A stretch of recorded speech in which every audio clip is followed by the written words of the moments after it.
Hort-Talk, an HJ podcast. You're listening to episode 15, where we're talking about houseplants. I'm Alex Jenkins, your host, and today I'm joined by 4 very special guests, and I'm going to ask them to introduce themselves.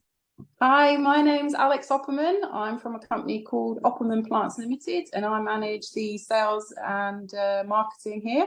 My name's Mike Opperman. I'm MD of Opperman Plants Limited, a company that we started 26 years ago with 20 quid.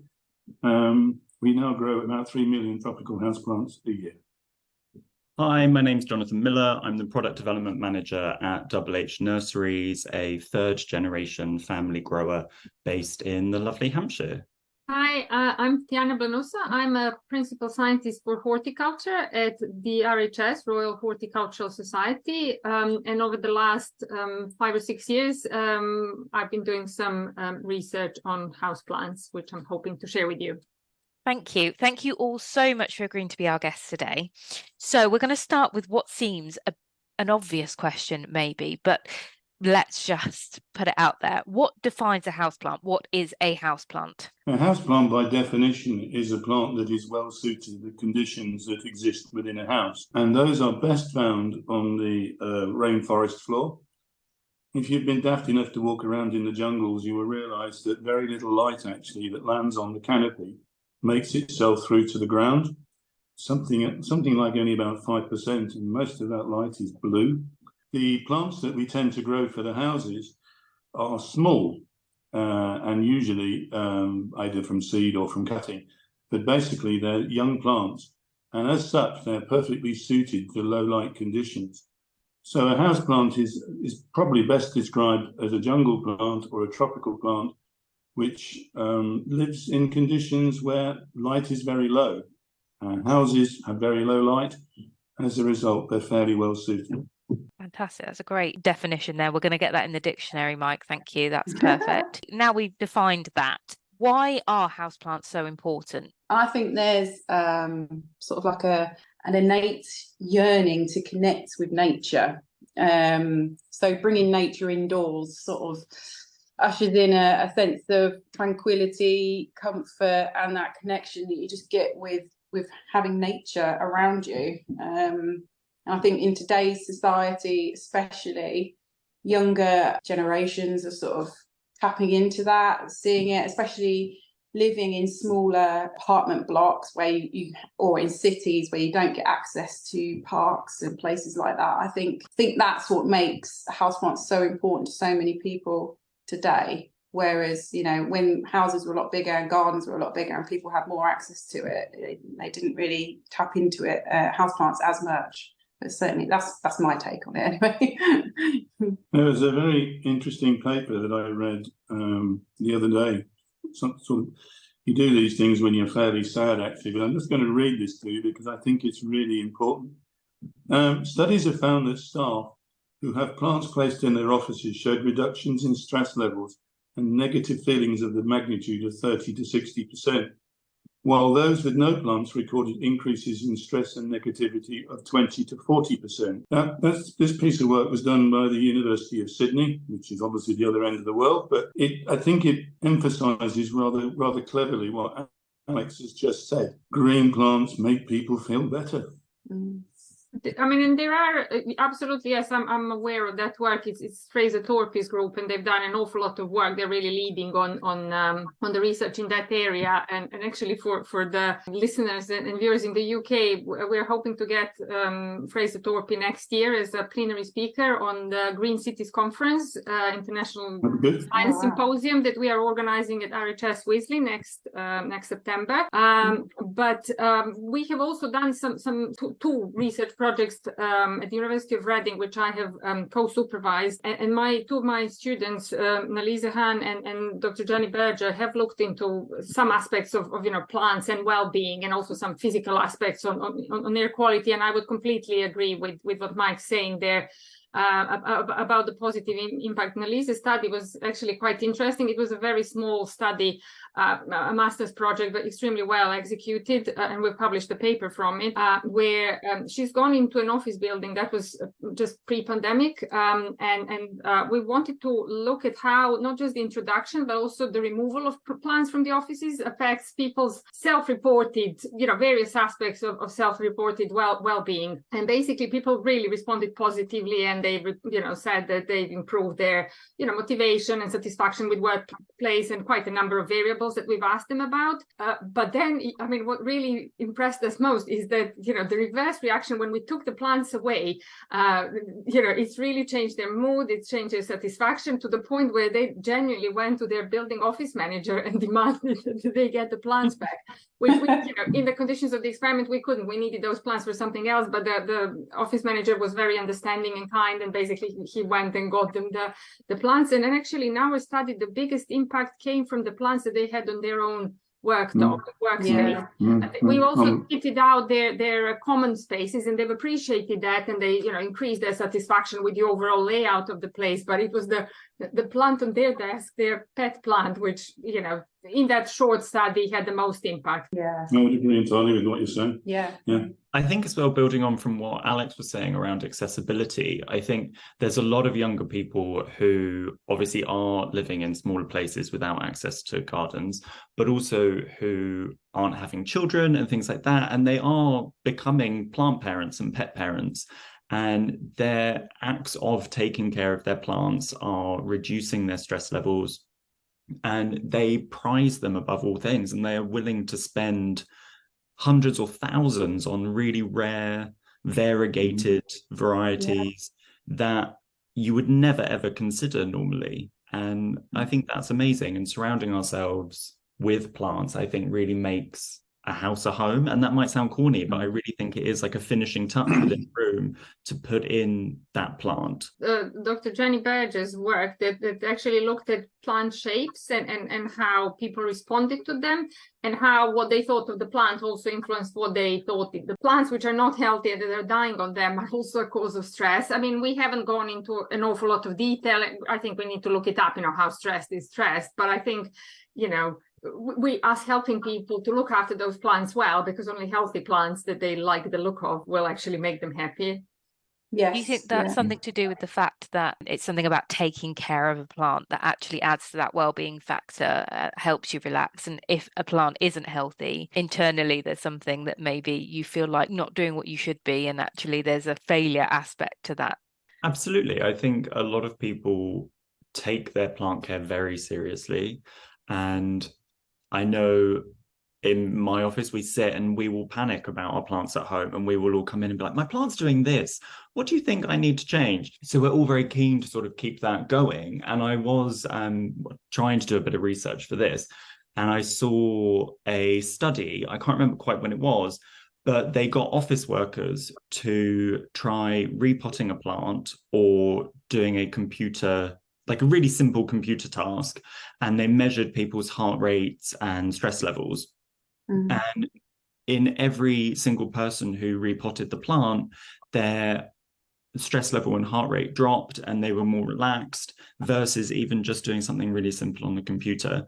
And I think that care taps into that thing within us that is so prehistoric that we instinctively do just want to be around nature because we're used to it for millennia. Absolutely. We agree that the well-being aspect is huge when it comes to having plants inside.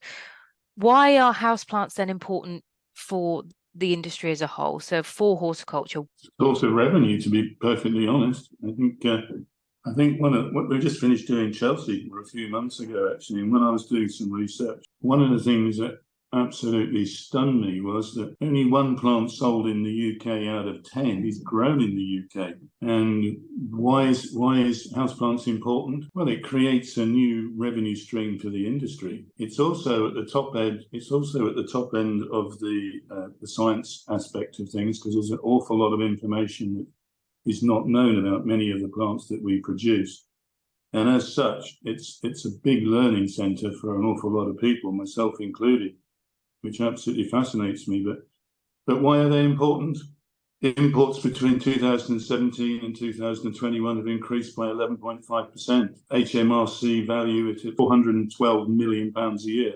That's what the industry's worth. That's what houseplants are worth to the tax economy. There's so many reasons. Job creation is probably one of the biggest, and certainly here we've been taking on people to help us put the project together. I think it's great job opportunities, and I think science can benefit no end from having these plants around. Do you think that there is a divide between the hort industry when it comes to houseplants and outdoor plants? I'm saying that carefully because they're obviously that actually they're seen very differently, and we have a different kind of customer base. You're either a gardener of outside or you have houseplants, and maybe there needs to be more cohesion between the two as being as important. I think that people tend to look at houseplants as either a gift for themselves or a gift they might give to someone else. Whereas a plant for the outside, probably they're seeing what the eventual, when they're trying to create something in their garden, like it's a long time piece usually, isn't it? Whereas if you're buying a houseplant, it's an instant bit of interior design. So I think, so you've either got impulse for indoor, you're either gifting it or gifting it to someone else, or an outdoor plant usually ends up in your garden. There's another aspect that I think is really important to understand here, the difference between the two, between indoor and outdoor production. And houseplant horticulture is very high temperature horticulture. It's the equivalent of tomato production, where you need as many possible savings in fuel, space, time, energy. It really is at the top end. It's at the cutting edge of horticultural production. It needs computers, it needs all sorts of things to keep the glasshouses at the right conditions. They need the right EC in the pots, they need the right level of watering. It is quite complicated. And when we grow outdoor plants, actually, and by comparison, they are comparatively easy in terms of what they require technically. So investment in houseplant horticulture there's a lot of investment involved, it really is. Whereas the outdoor stuff is much less technically minded, although there is a lot of technical work goes into it, don't get me wrong. But in houseplants, if something starts to go wrong and you're not on the ball, it goes wrong very, very quickly. Yeah. Whereas outdoors, it still goes wrong, but it tends to go wrong a lot slower. And if you're reactive, you can usually put it right fairly quickly. And also, I would say that the returns per square metre on houseplant horticulture are far greater than they are on outdoor horticulture. But what I would say actually is the margins are probably about the same. And you mentioned there that it's at the forefront of technology. Do you think that as an area of the industry, actually it is leading? Yeah, I think it is. I think it certainly is, because you tend to find, actually, particularly with the peat-free situation, if it works for the houseplants, where things are happening very quickly, it'll work for the outdoor stuff because it's happening a lot more slowly there. I think that is a really important thing, and certainly in my experimentations, and we're on about experiment number 9 here now. We pretty much, to say we got it cracked is probably being a bit pompous, but I don't think we have got it cracked. But put it this way, I'm 95% happy with what we're doing, and I'm now taking that horticulture out to things like primroses and bellis and violas, and I'm seeing some fantastic responses. Whereas I think if we'd actually done it the other way round, we would have found ourselves in all sorts of problems. I think the biological changes that take place in a pot at 22 degrees centigrade for 16 weeks are a lot faster than they would be in a viola, for instance, or a pansy or something growing outside. So you tend to pick up your nutritional problems quite quickly, etc. I think building on what Alex was saying around your very specific customer who will be shopping indoor versus outdoor, I think you then can almost look at the indoor market versus cut flowers as opposed to outdoor horticulture. I think that is almost like a third element to bring into the mix, because certainly we see that as being our sort of like biggest competitor almost, where in the sort of the financial difficulty that most people are in at the moment and they're watching their pennies, I think a hell of a lot of people will be transitioning from gifting a bunch of flowers when they go to their friends for dinner, and they might well take a plant because they know they're getting something that is coming with more longevity attached to it. So I think that is something to consider as well, that sort of 3 market approach. And do you think the customer base has changed? You know, that is evolving? I think it probably is evolving. I think on the back of the pandemic, I think it's had to evolve. The customer bases are getting younger for indoor plants. And then I think where you have the die-hard cut flower buyers, I think they will be looking at, and we've seen that through increases of orchid demand and things like that, they will happily go to a flowering indoor plant because they know they're getting something that could be flowering for months as opposed to weeks or days. Yeah, we certainly see with a lot of our customers in the garden centres, you know, they're not only seeing the older generations buy into the houseplant trade, they're actually seeing, you know, the children coming in and buying the little tops and starting little collections on succulents, cacti, anything really. And you know, I've got friends where I go around their houses and they've got small children, and you see on their windowsills they've got stacks of little pots. And I think it's just nice to educate them on how to nurture plants. So I think it's starting really young now, going all the way up to Dad's age bracket here. I was going to say, actually, I've been around since Adam was a boy, actually. It is a long time, actually. But when I was at college all those years ago, one of the things we used to do was to try and find out what the market value was worth. And I think we concluded after much rummaging around, actually, that I think the average person spent something like £17.96 per year on flowers and plants in the UK. And they fitted into the 55 to 75 year age bracket. When you went across to Holland, the figure jumped to something like £60. And when you drove around Holland, you'd see lots and lots of plants in the windows, and everybody used to enviously discuss in the car about why the Dutch were better than we were at selling or keeping plants alive. When I left college, I went to work for a company called Geest Houseplant Division, and they and Rochfords pretty much dominated the houseplant industry in the UK in the early 80s. And I was running a 13-acre nursery with about I can't remember how many millions of houseplants we used to produce, but they always used to sell when I first started. And about 13, 14 years later, actually, you couldn't give them away. It was, if you strapped a £10 note to a plant and tried to sell it for £5, people would say, no, it's too expensive, I'll buy it for £2. It really was like that. And the flowering market became everything that people wanted. But with the rise of the green movement, and the green movement, I think, started in some strength about sort of 10 years ago and started to gain more traction with more publicity, etc. I think people became much more aware of houseplants, and the younger generation in particular have really taken it on board. And the market driver now in all the research that we're doing is not the age group that I'm part of, the 55 to 75 year bracket. It's actually the 20s to 35 bracket before the children come along.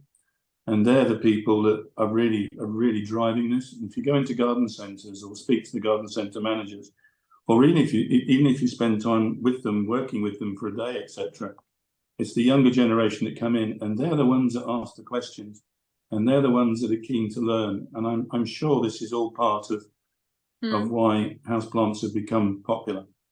Yeah, I mean, I know it's entirely unrepresentative, but my actual place of work is University of Reading, and you know, I've worked there for 20 years now, but I can definitely see a change in, you know, Freshers Week.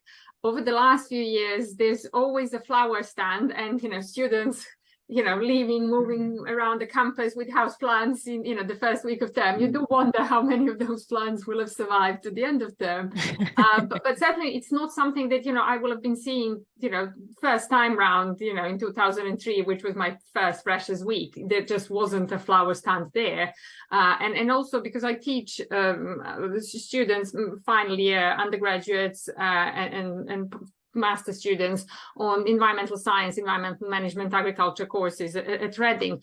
You can definitely see a generational shift over the last 2 to 3 years. The generation Z coming into education, and their take on environmental issues is much more heartfelt, and they're very, very serious about both outdoor and indoor greening. I appreciate again that my students are already converted, because through their interest they asked, interested in the environment and well-being. But honestly, the young people I was teaching 15 years ago were much more, okay, we are here to be taught, and that's one of the subjects, whereas at least the sample that I'm getting here, as I say, however unrepresentative perhaps, or yes, it is, takes those things much to heart. And I do think there's a receptive audience there to be reached out towards in the current young people at university and leaving university.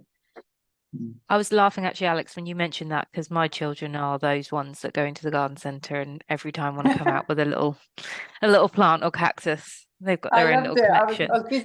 I was visiting a customer last week, and they had some Venus flytraps out, and you could see all the kids coming along, absolutely fascinated by. They have to put signs up. Please don't feed them. Yeah, well, that's it. Yeah. I think actually those poor Venus flytraps are suffering from more stress actually. Probably. But their parents were. But it's great to see, because they really are. They're fascinated by it. So it's good. It's really good. So, as an industry moving forward, we've already got a fantastic customer base, a younger generation coming through. What do we need to do as an industry then to kind of follow that up, to keep that going? Do we need to grow more in the UK? Do we need to be educating people more on how to take care of these? Do we need to be promoting more the benefit? What do we need to do to make sure that always see this amount of interest? Education, education, education. It all comes down to that. When I was a lad, I keep going back to when I was a lad, but that's where an awful lot of what I think and the way I operate comes from. It wasn't uncommon actually for my mother to grow Tradescantia, and she would put some cuttings in a pot and they would root, and it would absolutely fascinate me. And then she'd go and give it to Mrs. Smith next door, and I could never really understand why she'd want to do that, but she did. And Mrs. Smith would then keep this for 2 or 3 years, and Mrs. Smith would name this plant, and it would become part of her family. And if people do well with plants, and it's like anything else, if you're collecting stamps, they don't die on you for one thing or another, but once you get the bug, it's sort of, you start to understand what to do and how to look after them. It sort of becomes almost automatic. And I think if people can get past the stage of being scared of them, and one of the signs that I put on at Chelsea Show actually was, don't be frightened of your houseplants, because your houseplants are more scared of you. 99% of all houseplants are killed by kindness. People actually have to learn how to actually look after them, and once they look after them, they become part of the family. And once they're part of the family, you've got them. They're on board. There's no question about it. Yeah, I think what comes part of that is also educating the public on where their plants come from. I'm all for supporting British growers. I think commercially there's not many of us out there that are trained in large production of plants, and I think the more we can educate people to sort of purposely purchase British house plants, then that will just invest more back into the industry and help growers as a whole. And what about that fear of, because you've got those that love houseplants and can grow them and have done well, and they're particularly good at maybe a certain type of plant, and then you've got those that say, oh no, I can't I can't keep them alive. I think orchids actually, Jonathan, are particularly scary, aren't they? I think everyone's tried to kill an orchid. We get asked a lot from people. We had an open day a couple of months ago, and we had our Love Orchid pop-up shop there, and 99% of the questions I had from people were, I kill orchids all the time. What do I do? And half the time people haven't actually killed the plant has just stopped flowering, and they think that it's then dead, so they need to try and get it to reflower. So we're sort of give advice around that. it is a plant that has this sort of stigma attached of it being really difficult, and it isn't that difficult. And I think it is around education, and I think retailers have a responsibility for an increase in labeling and information to get that out to people, because it will demystify things. And I think we can then shout about plants being British grown, and how we advocate a ice cube watering method for orchids, where you pop an ice cube on there once a week and jobs are good. But nothing could be simpler than that. But there's still a reticence around people to sort of even try that. I think they get scared off from past experiences, and they shouldn't be, because I know Mike said no one tries to kill their houseplants. If anything, they do it because they're trying to take care of it too much. I think the best thing that, from an educational point of view, actually, to try and get people to understand, is rather than buy a plant for spontaneity, think about where they want to put a plant, do a little bit of research onto that plant, and then go and buy a plant to fit that particular area. It doesn't seem a lot of point in buying a poinsettia, for instance. I know we're not talking about poinsettias, but put a poinsettia in a dark place in a house, and it's dead within a few days. Whereas put it in the sunny window, and one that faces south, the chances that plant surviving for a long time is quite significant. And the other aspect that people really need to take on board, actually, when it comes to watering, Jonathan, you're talking about using an ice cube, which I think is quite a clever way of doing it. Well, I've never considered doing it, to be honest. But I will use the tip. Thank you for that. But I always try to tell people that less is better than more. And I would always ask people to look at their plant, and the plant will tell you when it wants watering. If the leaf angle starts to change, if the chlorophyll starts to look a little dull, it usually wants a little bit of water, but it doesn't actually want sticking in a basin and filling up the water and putting on a draining board and leaving to drain. It just probably wants 100 ml of water, something like that, nothing much more than that. Wait for the leaves to go back up again. One of the questions, or one of the things I was trying to get across at Chelsea, actually, is that a plant takes up as much oxygen through its roots as it does through its leaves. And if you put your head under it, I'm sure we've all, when we went swimming, went under the water rather deeper than they could, or stayed under the water longer than we should. And it's not very long before we come up and we're a bit green around the gills, panting and doing all sorts of things. Well, when you water a plant, you're effectively doing exactly the same thing. So it's important, actually, to make certain of those roots to work. And one of the legacies I found when I came back from the tropics the first time was just how much rain there was. The amount of rain that falls on these plants is absolutely staggering. And they handle it. But they handle it because the soil in which they grow on isn't soil, it's basically leaf litter. And, a combination of detritus, etc., which is sort of growing on the floor. The soil level is probably, in some instances, no more than 5 or 6 inches, 15 centimeters. The root systems of these plants are very long and very, they spread a long way. So they're receiving probably 20, 30, 40 mil of water a day, but they're handling it. When you actually trap that plant inside a pot, which is then put inside a terracotta pot or a ceramic pot to make it look pretty, you're actually trapping it in water.